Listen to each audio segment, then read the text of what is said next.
दोस्तों, stock analysis की एक और वीडियो में पुनः आपका स्वागत करता हूं। दोस्तों, कल जैसा हम लोगों ने प्रेडिक्ट किया था डेटा देख के, निफ्टी आज बिल्कुल वैसा ही चला। हमने डेटा देख के बताया था कि ऑलमोस्ट 9500 एक स्टिफ रेजिस्टेंस है निफ्टी के लिए और शायद ही निफ्टी इसको क्रॉस करे और 1 से 3% तक मैक्सिमम मूवमेंट ऐसा लग रहा था। दोस्तों, 3% तो बहुत ज़्यादा हो जाता, 9500 से ऊपर चला जाता। कहीं ना कहीं निफ्टी बिल्कुल उसी तरह से मूव किया। दोस्तों, तो अगर आप हमारे चैनल में नए हैं और हमारे वीडियोस को फॉलो कर रहे हैं तो कहीं ना कहीं अब आप खुद समझ सकते हैं कि ये डेटा कितना इम्पोर्टेंट है आपके लिए। तो अगर आप चैनल में हमारे अभी तक सब्सक्राइब नहीं किए हैं दोस्तों, तो मैं रिक्वेस्ट करूंगा कि हमारे चैनल को सब्सक्राइब करें, हमारे वीडियोस को शेयर करें। आप लोगों का भरपूर प्यार मिल रहा है और मैं चाहूँगा इसी तरह आपका प्यार बना रहे।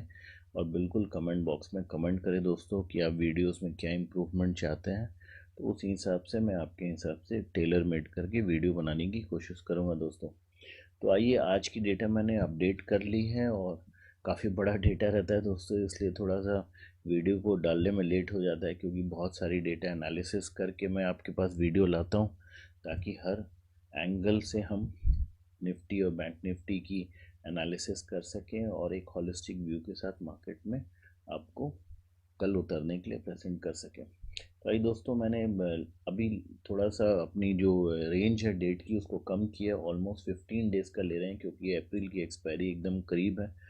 तो 2 दिनों के अंदर में एक्सपायरी है, तो 15 से लेके 28 तक की डेटा को एनालाइज करें।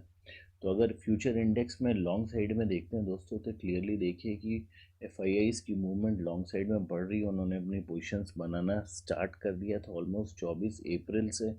बहुत स्टीप ग्राफ दिख रहा है और कहीं ना कहीं ये रिफ्लेक्शन आपको निफ्टी की मूवमेंट पे भी लग रहा है, क्योंकि उनके पास लॉन्ग्स में अच्छे पोजीशन थे। निफ्टी आगे मूव कर रही है और एक अच्छी प्रॉफिट वो लेके ऑलरेडी बैठ चुके हैं। दोस्तों, शॉर्ट साइड में देखेंगे तो शॉर्ट साइड में ऑलमोस्ट उनकी जो पोजीशन है हल्की से डिप हुई है, बहुत ज़्यादा नहीं हुई है। तो हो सकता है जब निफ्टी में थोड़ी सी मूवमेंट डाउन में भी आती हो तो कहीं ना कहीं ऐसी पोजीशंस में वो अपनी प्रॉफिटेबिलिटी निकाल रहे हों। दोस्तों, अगर हम माफ़ कीजिएगा, इंडेक्स में कॉल की अगर लॉन्ग साइड में देखते हैं तो लॉन्ग साइड में देखें कि बिल्कुल यहाँ पे थोड़ी सी पोजीशन डिप हो रही है क्लाइंट की तरफ से भी। लेकिन अगर हम यहाँ देखें तो डी प्रोप्राइटरी ट्रेडिंग डेस्क और एफआईआईज़ की मूवमेंट बिल्कुल आगे थोड़ी सी बढ़ी है, ऑलमोस्ट 1 लाख कॉन्ट्रैक्ट से ऊपर इनकी मूवमेंट है लॉन्ग साइड में इंडेक्स में, ऑप्शंस में। तो स्टेडीली मूवमेंट किया है, स्टेडीली पोजीशंस बनाया दोस्तों। और अगर हम शॉर्ट साइड में देखते हैं तो हम देखेंगे कि ऑलमोस्ट पोजीशन स्टेबल है, बहुत ज़्यादा चेंजेस नहीं है, बल्कि डीआईएस की पोजीशन काफ़ी, डीआईएस की तो पोजीशन बिल्कुल स्ट्रेट है दोस्तों। यहाँ पे अब देखेंगे प्रो डेस्क की पोजीशन काफ़ी बड़ी है 23 अप्रैल के बाद से, लेकिन अब थोड़ी सी स्टेबिलिटी आ रही है। पर क्लाइंट्स की पोजीशन बहुत स्ट्रांगली बढ़ी है, कहीं ना कहीं ये सोच के चल रहे थे कि मार्केट शायद ऊपर जाएगा, तो कहीं ना कहीं पोजीशन अपनी हेज करके चल रहे हों बड़े रिटेलर्स जो क्लाइंट साइड से मार्केट में ट्रेड करते हैं। तो कहीं ना कहीं हेजिंग बिल्कुल ये रिफ्लेक्ट कर रहा है यहाँ पे दोस्तों। पुट लॉन्ग में देखते हैं, पुट लॉन्ग में ही बिल्कुल आप देखेंगे पोजीशन बड़ी है मार्केट में और एफआईएस की पोजीशन बिल्कुल वैसे ही है जहाँ पे थी, तो बहुत ज़्यादा चेंजेस नहीं आया है। और अगर पुट शॉर्ट में देखते हैं तो यहाँ भी अब देखिए क्लाइंट की तरफ से पोजीशन बहुत स्ट्रांगली बढ़ी है, कहीं ना कहीं मार्केट को ये सोच के चल रहे हैं कि मार्केट आने वाले समय में बुलिश रहेगा, तो एक अच्छी पोजीशन बना के प्रॉफिटेबिलिटी लेने की कोशिश की गई है दोस्तों। और हेज भी कर सकते हैं, हेजिंग तो हो ही रही है डेफिनेटली, क्योंकि मार्केट बहुत वॉलेटाइल है। तो हर लेवल्स पे आप देखेंगे कि सारे प्लेयर्स की पोजीशन बनी और अपनी रिस्क कैपेसिटी के अनुसार पोजीशंस को बना रखे हैं। एफआईआईज़ ने बहुत ज़्यादा इन्वेस्टमेंट नहीं किया है, डीआईएस ने एकदम स्टेबल रखा है इन्वेस्टमेंट। क्लाइंट की तरफ से पोजीशन बढ़ रही है, शायद बड़े प्लेयर्स का फिगर इसमें रिफ्लेक्ट कर रहा हो, वो अपनी मार्केट के हिसाब से अपनी पोजीशंस को डिसाइड कर रहे होंगे दोस्तों। आइए देखते हैं ऑप्शन में, स्टॉक में कॉल साइड में लॉन्ग की क्या पोजीशन है। तो क्लाइंट्स की पोजीशन थोड़ी डिप हुई है, एफआईएस की बिल्कुल स्टेबल पोजीशन है दोस्तों। कहीं ना कहीं लॉन्ग टर्म व्यू लेके चल रहे हैं, उन्होंने ऑलरेडी डिसाइड कर रखा है कि किन पोजीशंस पे ट्रेड करना है, तो ऑलमोस्ट बना रखा है, बहुत ज़्यादा इन्वेस्ट नहीं करना है। और अगर हम पुट साइड में देख रहे हैं लॉन्ग में, लॉन्ग पुट में देख रहे हैं तो यहाँ भी देखें कि ऑलमोस्ट क्लाइंट की थोड़ी सी पोजीशन बढ़ी, पर एफआईआईज वैसे ही है। ऑलरेडी प्रो डेस्क की पोजीशन थोड़ी सी बढ़ी, ऑलमोस्ट 6 लाख कॉन्ट्रैक्ट के लगभग, पर बहुत ज़्यादा डिफरेंस नहीं दिख रहा है। सबने ऑलरेडी पोजीशन सेट कर रखी है। Basically put long put short ज़्यादातर दोस्तों हेजिंग के लिए इन लोग इस्तेमाल करते हैं, तो बहुत सेलेक्टिव पोजीशनिंग बनाते हैं, इसलिए बहुत ज़्यादा आपको मूवमेंट नहीं दिखेगी। फ्यूचर स्टॉक में लॉन्ग साइड में अगर देखते हैं तो यहाँ एकदम क्लियर कट आप देख रहे हैं कि ऑलमोस्ट 10 लाख के लगभग की पोजीशन एफआईआईज की बनी है, और जो कि काफ़ी दिनों से बनी है दोस्तों। 15 अप्रैल के बाद से आप देखेंगे कि ऑलमोस्ट उनकी पोजीशन अभी 10,20,546 दिखा रहा है, और अगर हम 15 अप्रैल का देखें तो 10,04,990। तो देखिए दोस्तों, ये पोजीशन ऑलरेडी उन्होंने बना रखा है। उनको ऑलरेडी पता है कि किन स्टॉक्स पे सिलेक्टिव पोजीशन लॉन्ग पोजीशन बनानी है, और उस पोजीशन के हिसाब से स्टेबिलिटी के साथ अपने आप को रखें। ऑलरेडी उन्होंने डिसाइड कर रखा कि कहाँ तक बाज़ार जा सकता है वैल्यूएशंस के हिसाब से। तो कहीं ना कहीं जब बाज़ार धीरे धीरे ऊपर उठ रहा है तो अपनी पोजीशन स्ट्रेंथन करने, प्रॉफिटेबिलिटी उनकी बढ़ रही है, तो अपने डिसाइडेड पोजीशन के बाद अगर बाज़ार रिवर्स करता है तो एक अच्छी प्रॉफिट के साथ वो निकल सकेंगे दोस्तों। शॉर्ट साइड में भी देखिए बिल्कुल बैलेंस करके रखा है, तो पर शॉर्ट साइड में थोड़ी सी पोजीशन कम हुई है। ऑलमोस्ट 27 तारीख के बाद से थोड़ी सी डिप दिख रही है, 4,77,000 कॉन्ट्रैक्ट। अब बल्कि यहाँ पे डीआईएस की पोजीशन थोड़ी सी बढ़ी है। बाकी दो प्लेयर्स ऑलमोस्ट स्टेबल पोजीशन पे हैं, बहुत ज़्यादा इन्फ्लुएंशियल नहीं है इस पर दोस्तों।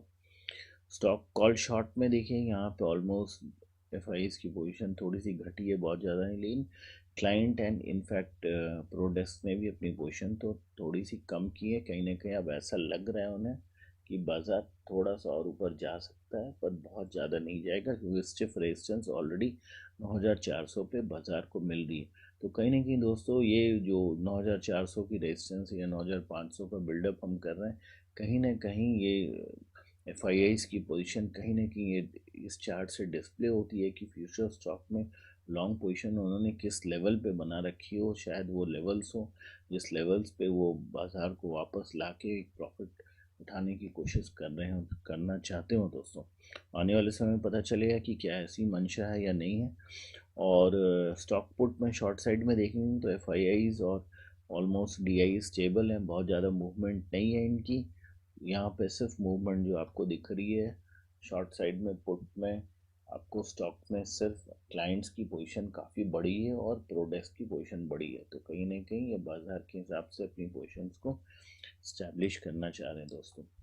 टोटल अगर हम लॉन्ग कॉन्ट्रैक्ट्स देखें तो लॉन्ग कॉन्ट्रैक्ट्स में देखेंगे कि क्लाइंट्स काफ़ी बुलिश हैं, उन्हें लग रहा है बाज़ार डेफिनेटली ऊपर जाएगा।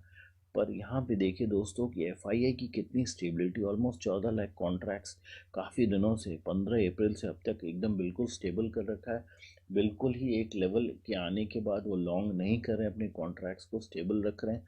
तो कहीं ना कहीं ये इन दो चार्ट को अगर हम एनालाइज करें तो कहीं ना कहीं एक बताता है कि ऑलरेडी एफआईआईज ने कहीं ना कहीं मार्केट को ये एक पोजीशन डिसाइड कर रखी है, और उस पोजीशन पे अगर मार्केट पहुंच जाता है तो उसके बाद डेफिनेटली एक बेयरिश सिम्टम्स के साथ मार्केट नीचे आएगी, क्योंकि शॉर्ट साइड में भी आप उनकी देखेंगे तो बहुत स्ट्रांग पोजीशन बनी हुई है। हमने यहाँ पे चार्ट में देखा, आप देखिए फ्यूचर इंडेक्स शॉर्ट में ऑलरेडी एक स्ट्रांग पोजीशन 5 लाख कॉन्ट्रैक्ट के लगभग है, थोड़ी सी डिप हुई है आज करीब 30,000 कॉन्ट्रैक्ट के लगभग में। लॉन्ग में भी एकदम स्टेबल है, ऑलमोस्ट 10 लाख कॉन्ट्रैक्ट के लगभग की पोजीशन बनी हुई है। और यहाँ पे भी आप देखेंगे टोटल कॉन्ट्रैक्ट्स में के हिसाब से तो ऑलमोस्ट लॉन्ग है। तो कहीं ना कहीं आप अगर इन सब डेटा पॉइंट्स को देखते हैं, अगर आप इन ग्रे लाइंस को ऑब्जर्व करते हैं दोस्तों, तो आप देखेंगे कि कहीं ना कहीं एफआईज की पोजीशन जो है ऑलमोस्ट सेट है। सिर्फ इंडेक्स में लॉन्ग में चूँकि बाजार काफ़ी बढ़ रहा है, कहीं ना कहीं धीरे धीरे अपनी पोजीशन बिल्डअप करना स्टार्ट किया 25 तारीख के बाद और आगे बढ़ाया, फिर एक स्टेबिलिटी के साथ अपनी पोजीशन को सेटल करके उन्होंने रखा है दोस्तों। आइए वॉल्यूम्स में देखते हैं, वॉल्यूम्स में क्या पोजीशन है इनकी। तो वॉल्यूम्स में बिल्कुल क्लाइंट की ऑलमोस्ट एक स्टेबल वॉल्यूम आ गई है। एफ आई जी आई सारे प्लेयर्स अपनी वॉल्यूम्स को स्टेबल कर रखे हैं इंडेक्स में, अगर लॉन्ग साइड की बात करें। लेकिन शॉर्ट साइड में देखें दोस्तों, देखिए कितनी अप हुई है वॉल्यूम। ऑलमोस्ट 23 अप्रैल के बाद से शॉर्ट साइड में क्लाइंट्स ने काफ़ी पोजीशन बनाई है, काफ़ी वॉल्यूम्स बनाई है। तो डेफिनेटली ये इस बात को भी इंडिकेट कर रहा है कि आने वाले समय में मार्केट रिवर्स कर सकता है, बियरिश सेंटिमेंट्स के साथ काफ़ी तेज़ी से नीचे आ सकता है दोस्तों। फ्यूचर स्टॉक में लॉन्ग साइड में देखिए, यहाँ भी थोड़ी सी पोजीशन बनी है, जो कि उस चार्ट में हमने देखा था कि लॉन्ग में पोजीशन बना रहे हैं, तो कहीं ना कहीं वॉल्यूम्स इनकी बड़ी है, पर बहुत स्टेबल और बहुत सेलेक्टिव वर्किंग कर रहे हैं एफ। और आज आपने देखा होगा कि एक्सिस बैंक की रिज़ल्ट नेगेटिव आ रही है, लेकिन स्टॉक ऑलरेडी तेज़ी से भागता जा रहा है। तो कहीं ना कहीं दोस्तों ये बड़े प्लेयर्स हैं, इनके पास ऑलरेडी काफ़ी इन्फॉर्मेशन रहती है, एनालिसिस रहती है, और कहीं ना कहीं इन्होंने एक अच्छी पोजीशन पे लॉन्ग साइड में अपनी पोजीशन बनाई और बाज़ार को ऊपर ले गए, एक अच्छी पोजीशन के साथ प्रॉफिट निकाल के बैठ गए होंगे बाज़ार में। अब अगर कल को एक्सिस बैंक रिवर्स करता है तो एक अच्छा प्रॉफिट इनके जेब में बड़े शॉर्ट टर्म पे अच्छे से आ सकता है। तो मार्केट को इसी हिसाब से ले जाते हैं। इंडसइंड बैंक को भी आपने देखा कि इंडसइंड बैंक भी बहुत तेज़ी से बढ़ रहा है, और इंडसइंड बैंक की अगर हम पोजीशंस देखेंगे तो कहीं ना कहीं आप देखेंगे कि ये बड़े प्लेयर्स जो हैं इनकी ऑलरेडी पोजीशन बनी रहती है, काफ़ी इन्फॉर्मेशन रहता है इनको, उसी इन्फॉर्मेशन से ये ऑलरेडी मार्केट को मूव करते हैं। इसलिए मैं बार बार कहता हूँ दोस्तों कि एफ की पोजीशन को ट्रैक करना बहुत ज़रूरी है। एफ के साथ अगर डी मिल जाए ऑलमोस्ट, तो या प्रोडेस्क मिल जाए, तो ये दो तीन बड़े प्लेयर्स के होने से मार्केट को एक दिशा मिल जाती है। फ्यूचर स्टॉक में भी देखेंगे काफ़ी पोजीशन इनकी बड़ी है, तो कहीं ना कहीं इन्हें दोनों तरफ बराबर लेके चल रहे हैं कि अगर मार्केट बढ़ रहा है तो भी प्रॉफिट ले रहे हैं, कल को मार्केट गिरेगा तो भी प्रॉफिट लेंगे, तो बिल्कुल बैलेंस तरीके से चलते हैं दोस्तों। क्लाइंट्स की तरफ से थोड़ी सी स्टेबल पोजीशन थी, फिर बड़ी है, लेकिन प्रो डेस्क और अगर हम डीआई की बात करें तो दोनों की पोजीशन स्लाइटली बड़ी है, इन लास्ट 2 दिनों में काफ़ी बड़ी है दोस्तों। और वॉल्यूम में ऑप्शन स्टॉक की कॉल साइड में देखेंगे लॉन्ग में, तो देखेंगे कि एफ की ऑलरेडी पोजीशन बनी है। यही मैं कह रहा हूँ बार बार कि उन्होंने ऑलरेडी अपनी वॉल्यूम्स, अपनी अपनी इनपुट्स सबको डिसाइड कर रखा है और ज़्यादा पुश नहीं कर रहे हैं, तो कहीं ना कहीं एक स्टेबिलिटी के साथ बाज़ार में टिके हुए हैं और सही समय का इंतज़ार कर रहे हैं, पॉजिटिव नेगेटिव ट्रिगर का इंतज़ार कर रहे हैं, जो मैं बार बार बोल रहा हूँ दोस्तों। और क्लाइंट्स की तरफ से और प्रोडक्ट्स की तरफ से थोड़ी पोजीशन इंक्रीज हुई है। यहाँ भी कॉल शॉर्ट में भी बिल्कुल वैसे ही दिखा रहा है, ऑलमोस्ट ये दो ग्राफ तो लग रहे हैं कि जैसे एकदम सिमिलर सही ग्राफ हो। और पुट लॉन्ग की अगर हम बात करें तो पुट लॉन्ग में भी आप देखेंगे कि कहीं ना कहीं बिल्कुल स्टेबल है एफ की पोजीशन, और क्लाइंट की तरफ से और प्रोडक्ट्स की तरफ से थोड़ी सी पोजीशन इम्प्रूव हुई है इन टर्म्स ऑफ वॉल्यूम। और पुट शॉट में भी बिल्कुल वैसे ही देखिए दोस्तों, एफ की पोजीशन कितनी ब्यूटीफुली अगर 15 दिन से अगर हम ट्रैक करें, 15 अप्रैल से 28 अप्रैल तक, देखिए इन्होंने कैसे स्लो एंड स्टडीली अपनी पोजीशन बिल्डअप कर रखी है और एक लेवल पे ला के रख दिया ऑलरेडी। तो कहीं ना कहीं बार बार मैं इस बात को बोल रहा हूँ कि मार्केट एक ट्रिगर की वेट कर रहा है, एक अच्छे लेवल पे जाने के बाद डेफिनेटली बियरिश रिवर्सल एक्सपेक्टेड है दोस्तों। वॉल्यूम में कॉल शॉर्ट में देखेंगे तो यहाँ पे बिल्कुल पोजीशन बनी हुई है पहले से, और क्लाइंट्स की तो पोजीशन बहुत ऑलमोस्ट निल है, लेकिन प्रोडेस्क की पोजीशन थोड़ी सी इम्प्रूव हुई है लास्ट 2-3 दिनों में। पुट शॉर्ट में भी क्लाइंट और प्रोडेस्क की पोजीशन थोड़ी सी बड़ी है, हल्की सी आप एफ में ही पोजीशन में देख रहे हैं। पुट शॉर्ट में कहीं ना कहीं शॉर्ट टर्म मूव्स का भी बेनिफिट उठाना चाहते हैं, बाजार थोड़ा सा उठ रहा है तो डेफिनेटली शॉर्ट टर्म मूव्स में थोड़ी सी पोजीशन बना के ये प्रॉफिट भी निकालना चाहते हैं, क्योंकि इन्हें हर दिन प्रॉफिट चाहिए दोस्तों, लॉस पे कभी ये बड़े प्लेयर्स नहीं रहते। अगर आप पुट शॉर्ट में देखेंगे तो यहाँ पे आप देखेंगे क्लाइंट और प्रोडेस्क की पोजीशन ऑलमोस्ट सिमिलर है, बाकी डीआईस तो एकदम एड्रप्ट फॉल के बाद बिल्कुल ही स्टेबल हो गया दोस्तों। मार्केट में जैसे डिसाइड कर लिया कि बहुत उछल कूद नहीं करना है, ये जो ग्राफ आपको दिख रहा है हर जगह आप देखेंगे कि ऑलमोस्ट डीआईएस की जो पोजीशन बनी है एकदम एड्रप्ट मूवमेंट हुई है 21 अप्रैल से 23 अप्रैल के बीच में, एकदम अनवाइंडिंग कर लिया इन्होंने, वॉल्यूम्स को एकदम बिल्कुल कम कर लिया। तो दोस्तों अगर ओवरऑल इन दो डेटा पॉइंट्स को देखें और समराइज़ करें तो कहीं ना कहीं शॉर्ट साइड में एफ की पोजीशन बहुत स्ट्रांग बनी हुई है। फ्यूचर में स्टॉक में भी लॉन्ग में कुछ पोजीशंस इन्होंने 10 लाख कॉन्ट्रैक्ट के लगभग बना रखा है, तो कहीं ना कहीं ये सोच के चल रहे हैं कि कल को अगर बाजार गिर के उठता भी है तो एक अच्छी प्रॉफिट के साथ वो निकल सकेंगे, या हो सकता है ऑलरेडी अपनी प्रॉफिट्स निकाल रहे हो दोस्तों, लॉन्ग साइड में धीरे धीरे अपनी पोजीशंस को अनवाइंड करेंगे। पर अनवाइंडिंग फिलहाल तो नहीं दिख रही है, एक स्टेबिलिटी दिख रही है। इंडेक्स में ही पोजीशन बढ़ी है, शॉर्ट साइड में फ्यूचर इंडेक्स में शॉर्ट में भी थोड़ी सी घटी है, पर बहुत ज़्यादा नहीं है, रिमार्केबल 30,000 कॉन्ट्रैक्ट्स के लगभग हमने देखा था।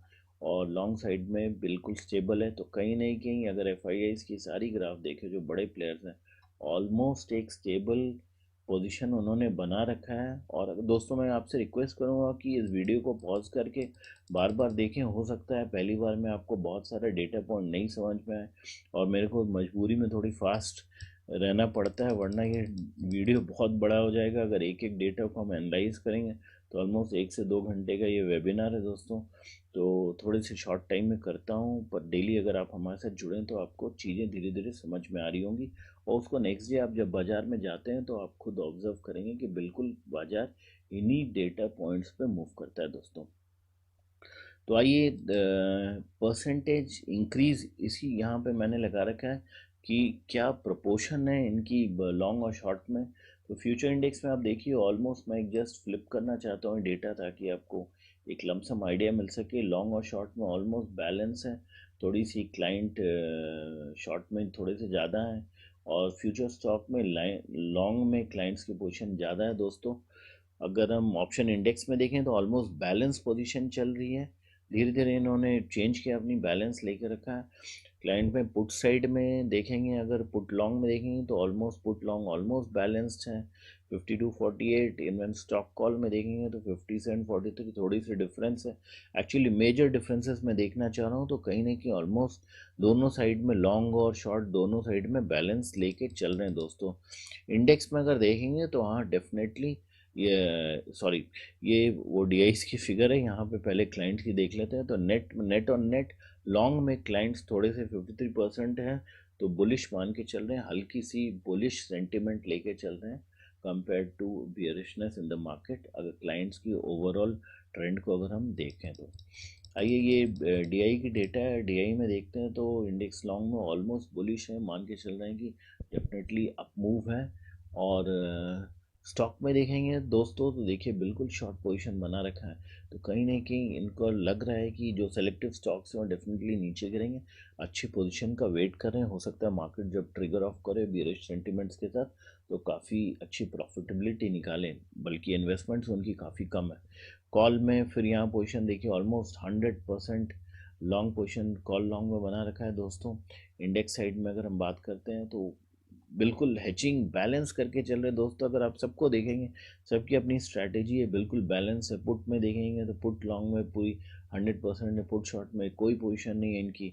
स्टॉक कॉल में देखेंगे तो शॉर्ट में पूरी पोजीशन है, लॉन्ग में नहीं है। तो कहीं नहीं कि हर प्लेयर अपने हिसाब से पोजीशन बना के रखता है दोस्तों।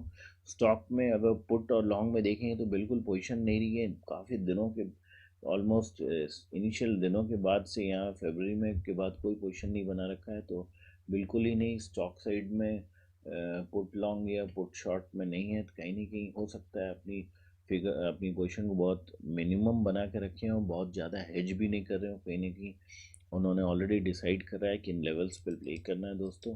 तो ओवरऑल अगर मोटा मोटी देखते हैं डीआईआईस की पोजीशन तो शॉर्ट साइड में ज़्यादा बुलिश है और इनको लग रहा है कहीं ना कहीं बाजार नीचे जाएगा दोस्तों। तो अभी हमने क्लाइंट की देखी थी, क्लाइंट मोस्टली बुलिश है। लेकिन अगर हम डीआईस की बात करते हैं तो डीआईस कहीं ना कहीं बियरिश सेंटीमेंट लेके चला है। यहाँ पे देखिए क्लाइंट की 53-47 है और इनकी अगर हम फिगर देखते हैं तो आपको यहाँ पे ऑलमोस्ट ये फाइनल फिगर आ रही है 82-18। कहीं ना कहीं बियरिश सेंटिमेंट्स के साथ चल रहे हैं दोस्तों। आइए एफआईआई की देखते हैं, डेटा देखते हैं। एफआईआई अगर इंडेक्स लॉन्ग और इंडेक्स शॉर्ट ऑलमोस्ट बैलेंस्ड है और यहाँ पे कोई डेटा में दिक्कत है दोस्तों। ये ऑलरेडी मेरे ख्याल से ये कम होना चाहिए 32%। तो एरर है, मैं इसको चेक कर लूँगा। तो 68 ऑलमोस्ट 32 होना चाहिए। तो ये गैप है, ये फ्यूचर स्टॉक में ऑलमोस्ट ये लॉन्ग साइड में बुलिश है। इंडेक्स कॉल में अगर यहाँ से मुझे लग रहा है ये डेटा पूरा ही ये डेटा शायद गड़बड़ दिखा रहा है, मैं चेक कर लूँगा इसको दोस्तों, माफ़ी चाहूँगा। इंडेक्स कॉल में देखेंगे तो ऑलमोस्ट 60-40 का रेशियो बना रखा है इन्होंने, लॉन्ग और शॉर्ट पोजीशन में ऑलमोस्ट बैलेंस्ड है दोस्तों। इंडेक्स पुट में भी ऑलमोस्ट बैलेंस्ड है। स्टॉक कॉल में लॉन्ग और शॉर्ट में बिल्कुल बैलेंस लेके चल रहे हैं, यहाँ भी बिल्कुल बैलेंस्ड है। Stock put long stock put short almost 60-40, थोड़ी सी डिफरेंस है लेकिन 65-35 60-40 60-30 ऑलमोस्ट। देखिए इन रेशियो में बेसिकली कहीं पे लॉन्ग में ज़्यादा बुलिश है, कहीं ना कहीं शॉर्ट में ज़्यादा है, लेकिन अगर ओवरऑल ट्रेंड में देखते हैं तो हम कहीं ना कहीं अगर हम नेट ऑन नेट देखते हैं तो देखिए कहीं ना कहीं लॉन्ग साइड में एफ आई आईज अभी काफ़ी बुलिश हैं, कहीं ना कहीं अभी मार्केट को बुलिश लेके चल रहे हैं, मान के चल रहे हैं।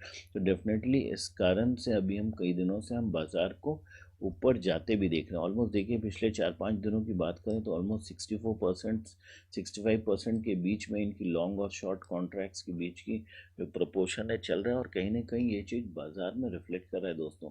तो पिछले 4-5 ट्रेडिंग सेशन से बाज़ार बिल्कुल बुलिश ही रहा है। और जो क्रूड ऑयल की पटक हुई थी उसके बाद से डेफिनेटली अगर प्रोडेस्क की देखते हैं तो प्रोडेस्क भी ऑलमोस्ट 51, 49, 53, 47, 49, 59 ऑलमोस्ट देखेंगे तो कहीं ना कहीं सब बिल्कुल बैलेंस लेके चल रहे हैं। तो ओवरऑल अगर देखते हैं तो ये भी बिल्कुल बैलेंस्ड है लॉन्ग और शॉर्ट कॉन्ट्रैक्ट्स में। तो कहीं ना कहीं बाज़ार अपने आप को बिल्कुल बैलेंस्ड और स्टेबल लेके चल रहा है दोस्तों। वॉलेटिलिटी कम है और आप देख रहे हैं वॉल्यूम्स कम है, शॉर्ट में ही काफ़ी पोजीशन है, लॉन्ग में ही पोजीशन बनी हुई है। एफ आई आईज़ की शॉर्ट में काफ़ी पोजीशन बनी हुई है, डी आईज़ की भी बनी हुई है। तो ओवरऑल कहीं ना कहीं एफ आई आईज़ बिल्कुल ये इंडेक्स में शॉर्ट में पोजीशन बना रखा है, स्टॉक्स में लॉन्ग में पोजीशन बना रखा है। तो बिल्कुल एक प्रोपोर्शन को लेके चल रहे हैं दोस्तों। और जब तक ये प्रोपोर्शन क्लियर नहीं होगी बहुत ज़्यादा बाज़ार की डायरेक्शन को बताना बहुत मुश्किल होगा। प्रॉब्ली अप्रैल तक ऐसा चलेगा, मुझे ऐसा लग रहा है। नेक्स्ट मंथ में ही कोई एक डायरेक्शन बाज़ार को मिल सकता है। आइए नेट पोजीशन अगर देखते हैं, यहाँ पे मैंने ओपन इंटरेस्ट की नेट पोजीशन लगा रखी है दोस्तों। और इसको अगर हम देखते हैं तो नेट और नॉट देखेंगे दोस्तों, यहाँ पे बहुत अच्छी कोरिलेशन मैं आपको दिखाना चाहता हूँ निफ्टी के साथ। ऑलमोस्ट देखिए 24 अप्रैल के बाद से यहाँ पे आप देखेंगे एफ आई की जो नेट और नेट पोजीशन है बिल्कुल ये बुलिश सेंटिमेंट्स के साथ गए हैं। और यहाँ बाजार देखिए अब बिल्कुल सीधी लाइन के साथ, ऑलमोस्ट ये लाइन जो है उसी लाइन के हिसाब से गया है। और कहीं ना कहीं मैं बार बार बताता हूँ कि एफ आई आईज़ ज़्यादा स्मार्ट प्लेयर्स होते हैं बाज़ार में। और ये चार्ट बिल्कुल इस चीज़ को बता रहा है दोस्तों कि अगर मैं इसको पेन मोड में कर देता हूँ तो आपको और क्लैरिटी हो जाएगी दोस्तों। मैं थोड़ा सा इस चार्ट पे हल्का टाइम देना चाहूँगा ताकि आप इस चीज़ को समझ सकें कि एफ आई आईज़ कैसे मूव करते हैं दोस्तों। तो कहीं ना कहीं देखिए दोस्तों ऑलमोस्ट ये जो टाइम है 24 अप्रैल, और यहाँ भी आप देखिए ऑलमोस्ट 24 अप्रैल के बाद से बाज़ार एफ आई आईज़ की जो लॉन्ग साइड में पोजीशन है काफ़ी बड़ी है। और बाज़ार भी बिल्कुल स्ट्रेट गया है दोस्तों।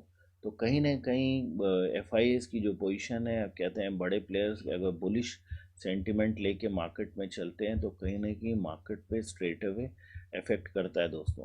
पहली ये एक इम्पॉर्टेंट फाइंडिंग है इस चार्ट में। सेकंड देखिए दोस्तों, अगर हम इसको सेकंड चीज़ देखते हैं यहाँ तो आप देखेंगे कि उसी 24 तारीख के बाद से क्लाइंट बिल्कुल मार्केट को बियरिश मान के चल रहा है। उन्होंने अपनी पोजीशंस को, ये नेट पोजीशन है दोस्तों ओपन इंटरेस्ट की फ्यूचर मार्केट में सारे पार्टिसिपेंट की। तो कहीं ना कहीं क्लाइंट्स जो हैं हमारे रिटेल ट्रेडर्स, हम जैसे आपके जैसे ट्रेडर्स हैं जो बड़े ट्रेडर्स हैं, वो मान रहे हैं कि बाज़ार नीचे गिरेगा। और एफ आई ए मान रहा है कि बाज़ार ऊपर जाएगा, और बाज़ार ऊपर जाता है तो डेफिनेटली प्रॉफिट जो बनाया होगा एफ आई एस ने अच्छी प्रॉफिट बनाई होगी। प्रो डेस्क वालों ने भी ऑलमोस्ट थोड़ा सा साथ दिया है, ऊपर गया है। लेकिन डी आईज़ की बात करें तो डी आईज़ भी बिल्कुल रॉन्ग फुट पे है दोस्तों। तो कहीं ना कहीं अगर आप देखते हैं कि बाज़ार में दो प्लेयर्स अगर मिल जाते हैं तो डेफिनेटली बाज़ार को काफ़ी, अगर अच्छी लेवल्स पे हैं तो बाज़ार में काफ़ी फ़र्क पड़ जाता है दोस्तों। आइए नीचे देखते हैं इस चार्ट में। यहाँ पे मैंने ऑप्शन इंडेक्स में लगा रखा है दोस्तों। यहाँ ऑप्शन इंडेक्स में देखिए बिल्कुल आप देख रहे हैं कि क्लाइंट एकदम रॉन्ग फुट पे है। क्लाइंट सोच रहा है कि बाज़ार बियरिश है, और एफ आई आईज और डी आई आई सोच रहे हैं कि बाज़ार बुलिश है। तो इसलिए मैं कहता हूँ दोस्तों कि ये डेटा जो ये डेटा एकदम क्लैरिटी देता है कि बाज़ार किधर जा रहा है और बाज़ार किधर जा सकता है दोस्तों। तो आप देखें कि ऑलमोस्ट अभी बाज़ार में बुलिश सेंटिमेंट्स बनी हुई है, और क्लाइंट्स जो हैं वो एक मान के चल रहे हैं कि सेंटिमेंट बियरिश है, अभी गिरेगा बाज़ार। पर ऐसा हो नहीं रहा है और बाज़ार तेज़ी से अभी ऊपर जा रहा है। तो दोस्तों जब तक, इसलिए मैं कह रहा हूँ कि क्यों बाज़ार आने वाले दिनों में अभी बुलिश सेंटिमेंट्स के साथ ही रहेगा। हो सकता है छोटी बहुत ट्रिगर्स मिले मार्केट में जिस कारण से, जैसे क्रूड ऑयल की ट्रिगर मिली थी, जैसे टेम्पल्टन की थोड़ी सी ट्रिगर मिली थी, फ्रैंकलिन टेम्पल्टन की ट्रिगर मिली थी। तो ये सब ट्रिगर्स में हो सकता है बाज़ार 100-200 पॉइंट ऊपर नीचे हो, लेकिन ओवरऑल अभी सेंटिमेंट्स जो है कहीं ना कहीं, जब तक ये सेंटिमेंट्स एफआईएस और डीआई, ये प्रोडेस्क और ये बड़े प्लेयर्स के साथ जब तक सेंटिमेंट्स नहीं क्लियर हो जाते तब तक बताना बहुत मुश्किल है कि बाज़ार किधर जाएगा। और ये मान के चलिए दोस्तों कि अगर दो बड़े प्लेयर्स अगर बाज़ार में मिल गए और अच्छी वॉल्यूम दे दिए तो बिल्कुल बाज़ार उसी डायरेक्शन में चला जाता है। तो इसको इसलिए ये डेटा देखना बड़ा ज़रूरी है, थोड़ा टाइम भले लगे लेकिन ये डेटा को डेफिनेटली आप ऑब्जर्व कीजिएगा दोस्तों। आइए आगे बढ़ते हैं और एफआई और डीआई की मास्टर डेटा देखते हैं दोस्तों। ऑलमोस्ट अगर हम देखेंगे तो बाई इन्होंने कम किया है और सेल ज़्यादा किया, तो ऑलमोस्ट 122 करोड़ के लगभग नेगेटिव है आज के डेट में। और पिछले चार आप देखेंगे ऑलमोस्ट 21 अप्रैल के बाद से अगर हम देखें तो ऑलमोस्ट सेलिंग ही किया है इन्होंने, तो बाइंग बहुत कम किया है। कैश सेगमेंट की अगर हम बात करें ओवरऑल और डीआईज की देखें तो डीआईज अब देखेंगे डीआईज उल्टा चल रहे हैं, डीआईज में बाइंग हो रही है, 1100 करोड़ कर किया और करीब 400 करोड़ के लगभग आज बाइंग किया है। तो कहीं ना कहीं अभी अगर हम ओवरऑल सेंटिमेंट्स के हिसाब से लेके चले तो कैश में कहीं ना कहीं एफआईआईज की जो पोजीशन है पहले से तो कम है डेफिनेटली। ऑलमोस्ट आप देखेंगे यहाँ पे है ऑलमोस्ट 1360 करोड़ के लगभग है, लेकिन अभी फिगर गिर के कहीं ना कहीं 122 करोड़ के कम है। तो कहीं ना कहीं कैश सेगमेंट में भी सेलेक्टिव है, लेकिन धीरे धीरे अपनी पोजीशन को इम्प्रूव कर रहे हैं दोस्तों। अगर डीआईज की बात करें तो डीआईज की पोजीशन पीक ऑलमोस्ट हुई थी 1321 करोड़, उसके बाद ऑलमोस्ट 1141, फिर अभी डाउन पे। तो डीआईआईज कहीं ना कहीं बाजार से पैसा निकाल रहे हैं और बाजार में कैश सेगमेंट में बहुत पैसा नहीं लगा रहे हैं दोस्तों। और यहाँ पे कैश का ही मैंने एफआईएस का डिटेल डाल रखा है। तो अगर आप देखें मंथ टिल डेट में ऑलमोस्ट 6000 करोड़ निकाल लिया इन्होंने कैश सेगमेंट में। फ्यूचर इंडेक्स में अगर हम देखें तो ऑलमोस्ट 2500 करोड़ पॉजिटिव है इनका। ऑप्शन इंडेक्स में देखें तो 2100 करोड़ पॉजिटिव है इनका। और अगर फ्यूचर स्टॉक में देखेंगे तो 800 करोड़ नेगेटिव है, निकाल रखा है। पैसा अनवाइंड करें दोस्तों तो कहीं ना कहीं ये भी सेंटिमेंट बता रहे कि डेफिनेटली आने वाले समय में बाजार नीचे आएगा, पर धीरे धीरे पोजीशन बना रहे। इसलिए बाजार अभी स्टेबल है, एक बार में कतई नहीं गिराएंगे बाजार दोस्तों जब तक अपनी पोजीशन को स्टेबल ना कर लें, क्योंकि हर लेवल्स पे प्रॉफिट की इन्हें ज़रूरत होती है।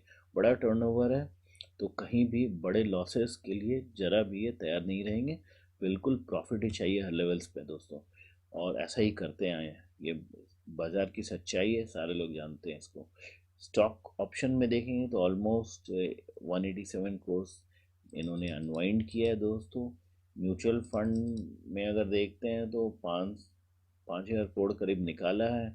डेप्ट फंड में देखते हैं अगर दोस्तों तो डेप्ट फंड में ऑलमोस्ट 2700 करोड़, सॉरी 7,354 करोड़ डेप्ट फंड में इन्वेस्ट किया है। तो कभी बाजार अगर ऊपर नीचे होता है, एक्सेस कैश होता है, तो कहीं ना कहीं डेप्ट फंड में पार्क करके वहाँ से भी इंटरेस्ट कमाने की कोशिश करते हैं दोस्तों। तो वो भी स्ट्रैटेजी इनकी रहती है, बिकॉज इतनी बड़ी कैश को लूज़ नहीं छोड़ेंगे अकाउंट में ताकि उस पर कोई इंटरेस्ट ना आ सके। तो वो सारी प्लानिंग के साथ चलती है इनकी मार्केट। एफआई सेबी सेगमेंट देखें तो दोनों सेगमेंट में इन्होंने ऑलरेडी इक्विटी एंड डेप्ट में पैसे कम किए दोस्तों। तो बड़ा मिला जुला असर दिख रहा है एफआईएस का। पोजीशन बहुत क्लियर नहीं है, पर डेफिनेटली ये है कि शॉर्ट साइड में अच्छी पोजीशन बना रखा है, लॉन्ग में फ्यूचर लॉन्ग में भी थोड़ी सी पोजीशन बना, स्टॉक्स में लॉन्ग में पोजीशन बना रखा है दोस्तों। आइए और दो चार टेस्ट करके देखते हैं बाजार में। अगर हम इम्प्लाइड वोलेटिलिटी का टेस्ट करते हैं तो देखते हैं कि क्या बेसिक प्रोबेबिलिटी आ रही है। ऑलमोस्ट 34% प्रोबेबिलिटी बता रही है कि बाजार अभी बुलिश है और कुछ दिन बुलिश रहेगा दोस्तों। ये इम्प्लाइड वॉलेटिलिटी एटीएम के पॉइंट पे मैंने निकाला है, क्या इम्प्लाइड वॉलेटिलिटी ऑप्शन चार्ट से। आप वहाँ देखेंगे, जब मैं चार्ट पे चलूँगा तो आपको ये दिखा दूंगा कि कहाँ से मैंने ये डेटा निकाली। मैक्सिमम स्ट्राइक प्राइस पुट पे कौन सी वैल्यू है वो डाला है कि स्ट्राइक प्राइस पे सबसे ज़्यादा पुट है, और कॉल साइड में कौन से स्ट्राइक प्राइस पे सबसे ज़्यादा ओपन इंटरेस्ट है। तो उसी को डेटा को यहाँ डाला है हमने, एक ऑलरेडी इनबिल्ट फार्मूला है, उसके हिसाब से ऑलमोस्ट प्रोबेबिलिटी जो निकल रही है कि कॉल साइड में ऑलमोस्ट 9,500 की तरफ इंडेक्स का निफ्टी का मूव करने की प्रोबेबिलिटी जो है दोस्तों 34% है, कंपेयर टू 7% टुवर्ड्स 9,000। तो डेफिनेटली मार्केट अभी बुलिश है। अगर यही टेस्ट हम बैंक निफ्टी के लिए करते हैं, ये एक्चुअली बैंक निफ्टी है दोस्तों। तो मैं इसको बैंक निफ्टी लिख देता हूँ। तो बैंक निफ्टी के लिए करते हैं तो 20,671 पे खड़े हैं हम अभी। और यहाँ भी देखेंगे तो ऑलमोस्ट प्रोबेबिलिटी 9% प्रोबेबिलिटी दिख रही है कि ऑलमोस्ट 22,000 को टच करेगा, और 7% है 19,500 को। तो कहीं ना कहीं एक बैलेंस मिक्स अप्रोच है। तो मुझे लगता है कि ऐसा पॉसिबली रेंज बाउंड रहे कल बैंक निफ्टी दोस्तों। ऑलरेडी आज एक्सिस बैंक की मूवमेंट को ऑलरेडी इनकॉर्पोरेट कर रखा था, और इंडसइंड बैंक की मूवमेंट को इनकॉर्पोरेट कर रखा है। तो अभी आने वाले दिनों में ऐसा नहीं है कि कोई बहुत बड़ी रिजल्ट आ रही है, तो हो सकता है रेंज बाउंड कल चले। बाकी ऑप्शन चार्ट से देखेंगे क्या पोजीशन है दोस्तों। अब और यहाँ पे इंडिया विक्स के साथ की एक कोरिलेशन लेते हैं दोस्तों, ताकि पता रहे कि विक्स और निफ्टी के बीच में क्या कोरिलेशन है। तो पिछले 15 अप्रैल से अब तक की डेटा को लगा रखा है, एक कोरिलेशन हमने निकाला है मार्केट में ये सारे फिगर्स और इन सारे फिगर्स के साथ। तो ऑलमोस्ट -0.86 आ रहा है, और -0.86 ऑलमोस्ट नेगेटिव कोरिलेशन है। यानी एकदम ऐसा कोई कोरिलेशन नहीं है कि बाज़ार ऊपर जाएगा तो निफ्टी सॉरी इंडिया विक्स ऊपर जाएगा तो निफ्टी नीचे आएगा। तो अभी कहना बहुत मुश्किल है कि किस डायरेक्शन में जाएगा, ये टेस्ट के हिसाब से बहुत क्लैरिटी नहीं आ रही है दोस्तों। तो अगर बैंक निफ्टी के हिसाब से देखते हैं तो बैंक निफ्टी में -0.66 है। तो यहाँ भी दोस्तों वीक कोरिलेशन है, और बहुत कहना मुश्किल है, सॉरी नेगेटिव कोरिलेशन, बहुत कहना मुश्किल है कि किस डायरेक्शन में जाएगा। तो ये टेस्ट करने से नॉर्मल मार्केट कंडीशन में काफ़ी कुछ पता चलता है, पर चूँकि अभी सिचुएशन बहुत डिफरेंट है, वॉलेटिलिटी बहुत बढ़ी हुई है, तो यहाँ पे कोई भी चीज़ प्रेडिक्ट करना मुश्किल है दोस्तों। और पुट कॉल रेशियो की टेस्ट करते हैं। तो पुट कॉल रेशियो की टेस्ट में अगर हम देखते हैं तो ऑलमोस्ट निफ्टी 1.22 आ रही है। तो 1.3 प्लस जब भी फिगर रहता है तो बियरिश रिवर्सल की एक संभावना रहती है दोस्तों। अभी फ़िलहाल बुलिश सेंटिमेंट लग रहा है। तो दोस्तों आइए सीधे चार्ट पे चलते हैं, और चार्ट पे देखते हैं कि चार्ट की क्या पोजीशन है। यहाँ पे मैंने लगा रखा है निफ्टी 50 का फिबोनाची खींचा है दोस्तों, क्योंकि मैं फिबोनाची के लेवल्स को निफ्टी ऑनर करके चल रहा है, और ये लॉन्ग टर्म रिवर्सल जहाँ से हुआ था वहाँ से मैंने इसको खींचा है दोस्तों। तो अगर आप देखते हैं तो इस पॉइंट से लिया है हमने। तो ऑलमोस्ट आप देखेंगे कि ऑलमोस्ट 38.2 के पोजीशन पे डोजी बना के यहाँ पे खड़ा है दोस्तों। तो ऑलमोस्ट लग रहा है कि इन्हीं लेवल्स को निफ्टी ऑनर करा है, इसलिए बार बार 9,500 की जो बात हो रही है और नीचे 9,000 की बात हो रही है, इन्हीं लेवल्स पे अभी भी लग रहा है कि बाज़ार रहेगा दोस्तों। और टेक्निकल चार्ट भी बिल्कुल यही बता रहा है, क्योंकि अगर आप देखते हैं तो इन पोजीशंस पे आपको कहीं ना कहीं रेजिस्टेंस तो दिख ही रहा है दोस्तों। ये मेजर रेजिस्टेंस जोन है, और बाज़ार इन्हीं जगह पे बार बार आके टेस्ट करके जा रहा है। और अगर नीचे की बात करें तो कहीं ना कहीं एक ये रेंज बना हुआ है दोस्तों। तो पहले से ये रहा है कि पहले बाज़ार की रेंज काफ़ी बड़ी थी, अभी रेंज थोड़ी सी कम हो गई है, इसलिए बाज़ार 1 से 1.5% के बीच में जो मूव कर रहा है दोस्तों, इसलिए क्योंकि रेंज बाउंड हो गया। और रेंज जो है जो मेजर रेजिस्टेंस जोन है, उसी मेजर रेजिस्टेंस जोन में निफ्टी मूव कर रहा है, चूँकि ओपन इंटरेस्ट वहीं पर डेवलप्ड है। अभी ऑप्शन चार्ट देखेंगे, वहाँ से और क्लैरिटी पाएंगे। तो मुझे लग रहा है कि पॉसिबली इसी रेंज में कल बाज़ार को भी मूव करना चाहिए दोस्तों। बाकी अगर नेगेटिव ट्रिगर को रात में आ गई तो कहना बहुत मुश्किल है, कुछ भी हो सकता है दोस्तों। आइए ऑप्शन चार्ट देखते हैं।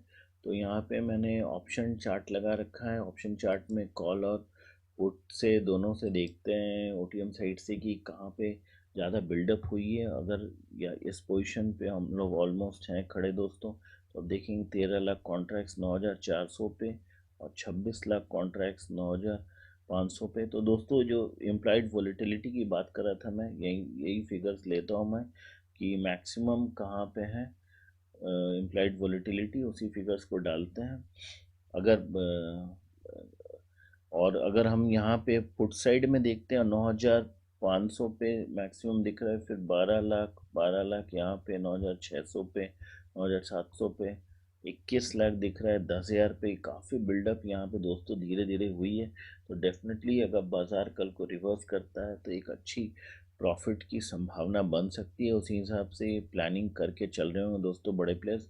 20 लाख आप देख रहे हैं यहाँ पे ऑलमोस्ट 9,300 पे, 17 लाख आप देखिए 9,200 पे, 10 लाख देखिए 9,100 पे, और थोड़ा सा नीचे बढ़ते हैं दोस्तों, 33 लाख आपको 9,000 पे दिख रहा है। तो अगर हम मेजर फिगर्स की बात करें दोस्तों, तो एक 33 लाख आपको यहाँ दिख रहा है, और अगर हम यहाँ बात करें तो दोस्तों 26 लाख का फिगर यहाँ 9,500 पे दिख रहा है और 9,000 पे दिख रहा है। दोस्तों मैं बार बार कह रहा हूँ, इसलिए कह रहा हूँ कि ये दो पोजीशन इंपॉर्टेंट है। बाजार इन्हीं रेंज में झूल रहा है दोस्तों, इसलिए झूल रहा है कि कहीं ना कहीं अगर आप देखें तो हर दिन इन पोजीशंस पे अगर आप देखें change in contract almost 53,000 contracts आए हैं, 9,400 पे 2,14,000 कॉन्ट्रैक्ट्स बिल्डअप हुई हैं। तो कहीं ना कहीं मुझे लग रहा है दोस्तों कि बाज़ार पॉसिबली अगर बहुत मूव करेगा, और जबकि यहाँ पे आप देखते हैं तो 9,300 पे 2,98,000 कॉन्ट्रैक्ट्स वाइंड अप हुए हैं दोस्तों। तो कहीं ना कहीं मुझे ऐसा लग रहा है दोस्तों कि पॉसिबली बाज़ार कल अगर मूव करेगा तो इसी रेंज में मूव करना चाहिए दोस्तों, और इस रेंज से बहुत ज़्यादा ऊपर नीचे नहीं होना चाहिए दोस्तों। पॉसिबली इस रेंज में रहेगा बाज़ार एटलीस्ट ये अप्रैल तक, और उसके बाद हो सकता है दोस्तों मूवमेंट नीचे की ओर। यहाँ 196 की भी यहाँ अनवाइंडिंग दिख रही है दोस्तों। तो कहीं ना कहीं फ़िलहाल तो लग रहा है कि बाज़ार मेजरली इसी डायरेक्शन में रहेगा, लेकिन एक अगर बड़े रेंज की बात करें तो 9,000 से लेके 9,500 का रेंज है, जो एक बड़ा रेंज है बाज़ार के लिए। लेकिन आने वाले समय में डेफिनेटली जिस हिसाब से नीचे में बिल्डअप हो रही है, तो ये लग रहा है कि 8,800 और फिर नीचे चल के 8,000 की लेवल्स डेफिनेटली इंपॉर्टेंट। क्योंकि आप अगर ऑप्शन चार्ट्स को कई दिनों की कंपेयर करेंगे, जो मैंने भी प्रॉमिस कर रखा है पर कर नहीं पा रहा हूँ दोस्तों, तो आप देखेंगे कि डे ऑन डे कैसे इन लेवल्स पे ऑलमोस्ट काफ़ी ओपन इंटरेस्ट की बिल्डअप हो रही है। तो 3,24,000 आप देखिए, 9,63,000 की बिल्डअप। तो कहीं ना कहीं मुझे लग रहा है कि ये रेंज एक शॉर्ट रेंज हो सकता है जिस पे बाज़ार मूव करे 1-2 दिन, और आने वाले समय में तो डेफिनेटली मुझे ऐसा लग रहा है दोस्तों कि शायद बाज़ार नीचे की ओर जाए। आइए बैंक निफ्टी की चार्ट देख लेते हैं। वीडियो ऑलरेडी काफ़ी लंबा हो चुका है दोस्तों। बैंक निफ्टी में भी अगर आप देखेंगे तो बैंक निफ्टी भी बिल्कुल अपने फिबोनाची के लेवल्स को ऑनर करके चल रहा है। आप देखेंगे यहाँ पे मेजर रेजिस्टेंस है और इन्हीं जगह पे बार बार आके रुक जा रहा है, इससे ऊपर नहीं बढ़ रहा है। तो ऑलमोस्ट 23.6 का जो है, तो इन्हीं लेवल्स पे प्रॉब्ली 20,800 के लगभग लगभग लेवल से में ही होवर करने की चांस है। 1 से 1.5% का मूवमेंट रहेगा दोस्तों, ऐसा बैंक निफ्टी में भी मुझे लग रहा है। और बहुत ज़्यादा डिफरेंस नहीं होनी चाहिए। ऑलरेडी जो अच्छे स्टॉक्स की जो मूवमेंट इनकॉर्पोरेट करने की बात थी, वो ऑलरेडी इंडसइंड और एक्सिस बैंक में ऑलरेडी देख लिया गया दोस्तों। तो देखिए कितने स्मार्ट प्लेयर्स हैं।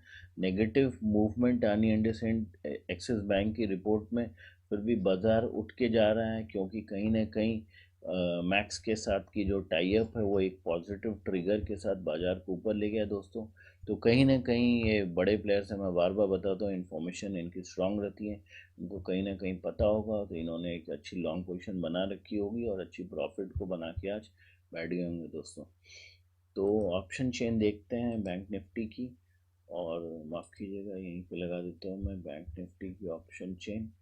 तो देखते हैं वहाँ पे बैंक निफ्टी में क्या पोजीशन है दोस्तों, किस लेवल्स पे बैंक निफ्टी पॉसिबली मूव कर सकता है कल। पर कुछ भी कहें दोस्तों, तो ऐसा मुझे लग रहा है कि अप्रैल में बाज़ार रेंज बाउंड रहेगा 1 से 1.5% मैक्सिमम, और उसके बाद आने वाले समय में डेफिनेटली एक नेगेटिव सेंटिमेंट के बाद बाज़ार हो सकता है नीचे जाए दोस्तों। तो बैंक निफ्टी का चार्ट यहाँ पे आ गया है दोस्तों। बैंक निफ्टी सॉरी आया नहीं है दोस्तों, एक सेकेंड थोड़ा सा वेट करें। तो कभी कभी थोड़ा लोड होने में टाइम लगता है दोस्तों। तो अगर आप बिगनर ट्रेडर हैं तो डेफिनेटली मैं बहुत दिनों से बोल रहा हूँ कि पेपर ट्रेडिंग करें आप, और अगर आप एग्रेसिव ट्रेडर हैं तो रेंज बाउंड ट्रेडिंग करें दोस्तों। बहुत निफ्टी अगर 9,500 के ऊपर जाए तभी आप अपनी लॉन्ग पोजीशन को लेके चलें, वरना ऐसा लग तो रहा यही है कि आने वाले समय में मार्केट में जो सेंटिमेंट्स है वो काफ़ी बियरिश सेंटिमेंट्स है, और बाज़ार हो सकता है आने वाले समय में एक नेगेटिव ट्रिगर को वेट करके डेफिनेटली नीचे आए दोस्तों। काफ़ी टाइम लग रहा है चार्ट को लोड करने में, थोड़ा सा मैं माफ़ी चाहूँगा कि आप मेरे साथ थोड़ा सा बेयर करें इसको। यहाँ पे देखता हूँ, यहाँ पे भी नहीं ले रहा है दोस्तों, तो थोड़ा सा वेट करते हैं दोस्तों। और अगर आपको हमारी वीडियोस अच्छी लग रही है तो हमारी वीडियोस को शेयर करें और चैनल को लाइक करें। अभी तक लोड नहीं हुई है।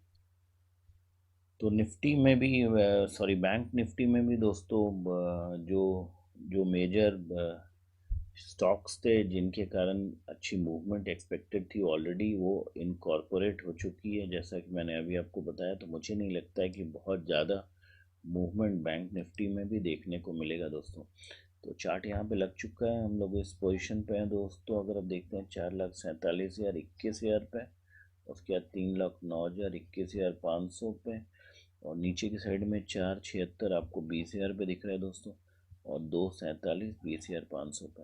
तो बैंक निफ्टी भी मुझे ऑलमोस्ट इन्हीं लेवल्स पे लग रहा है दोस्तों, बहुत ज़्यादा मूवमेंट नहीं दिख रहा है। ऑलमोस्ट अब देखिए 1,16,000 की अनवाइंडिंग हुई है यहाँ पे 20,500 पे। तो अगर थोड़ी सी लॉन्ग रेंज की बात करें तो यही 20,000 से 21,000 के बीच में है बैंक निफ्टी। लेकिन अगर शॉर्ट रेंज की बात करें तो ऑलमोस्ट मुझे ऐसा लगता है दोस्तों कि ऑलमोस्ट इस रेंज में बैंक निफ्टी को रहना चाहिए दोस्तों। पॉसिबली इस रेंज में मूव करेगा, 1 से 1.5% की मूवमेंट बैंक निफ्टी में भी एक्सपेक्टेड है दोस्तों। तो इसी हिसाब से ट्रेड करें दोस्तों। और अगर हम वीडियोस को समराइज करें फाइनली, तो आप देखेंगे कि निफ्टी की जो पोजीशन बनी हुई है वो ऑलमोस्ट 9,000, जो ऑलमोस्ट की लेवल से 9,292 ये पाइवट के हिसाब से है, फॉलोड बाई 9,204 है, ये की सपोर्ट लेवल्स हैं। और 9,436 और 492 के लेवल्स को देखना है, जो मेजर रेजिस्टेंस लेवल्स है। इसके ऊपर जाता है तो मोटा मोटी 9,500 की बात हो रही है दोस्तों, और नीचे अगर बहुत चल रहे हैं तो 9,300 के लगभग है। थोड़ी सी रेंज कम हो गई है जो मैंने बताया, लेकिन ऑलमोस्ट 9,500 9,000 9,300 का है, लेकिन धीरे से स्लाइड नहीं करेगा, कुछ एक अच्छे लेवल पे रहेगा, फिर 9,300 के नीचे जा सकता है दोस्तों। बैंक निफ्टी में 20,370 और 20,70 की लेवल्स हैं, और रेजिस्टेंस लेवल ऑलमोस्ट 20,800 और 21,20,51 के लगभग है। तो इन्हीं लेवल्स को आप ध्यान में रख के दोस्तों ट्रेड करें, अगर आप ट्रेड करना चाहते हैं। चूँकि ऑलमोस्ट 26 लाख कॉन्ट्रैक्ट 9,500 की स्ट्राइक पे देखा गया, जो कि मेजर अप्रैल में हमारा ये रेजिस्टेंस हो सकता है, और 33 लाख कॉन्ट्रैक्ट 9,000 पे जो मेजर सपोर्ट हो सकता है। तो अगर समराइज़ करें दोस्तों, तो निफ्टी अगर लंबे लेवल पे देखें तो 9,000 से लेकिन 9,500 के बीच में रहना चाहिए। बीच में अगर आता है तो 9,300 का एक लेवल है, इस रेंज में शॉर्ट रेंज में रह सकता है। और बैंक निफ्टी की बात करें तो ऑलमोस्ट हम लोगों ने वही देखा है कि 21,000 का लेवल मेजर लेवल है। 21,000 से 20,000 का लेवल जो है, इसी लेवल के बीच में होवर करना चाहिए दोस्तों। तो वीडियो करूँगा यहीं पे वाइंड। अगर आपको हमारी वीडियो पसंद आ रही हो दोस्तों, तो डेफिनेटली चैनल को सब्सक्राइब कीजिए। आप वीडियोस को देख रहे हैं, सब्सक्राइब नहीं करें, उस बेल आइकन को डेफिनेटली दबाएं। मोटिवेशन मिलती है दोस्तों उससे हमें, और अच्छी से अच्छी कंटेंट बनाने की कोशिश करूँगा मैं आपके साथ। और हमारे पुराने वीडियोस को भी देखें ताकि आपको समझ में आ सके कि किस तरह से हम डेटा एनालाइज करते हैं दोस्तों। बहुत मेजर डेटा है, बहुत इंपॉर्टेंट डेटा है दोस्तों। और हमारी वीडियोस को शेयर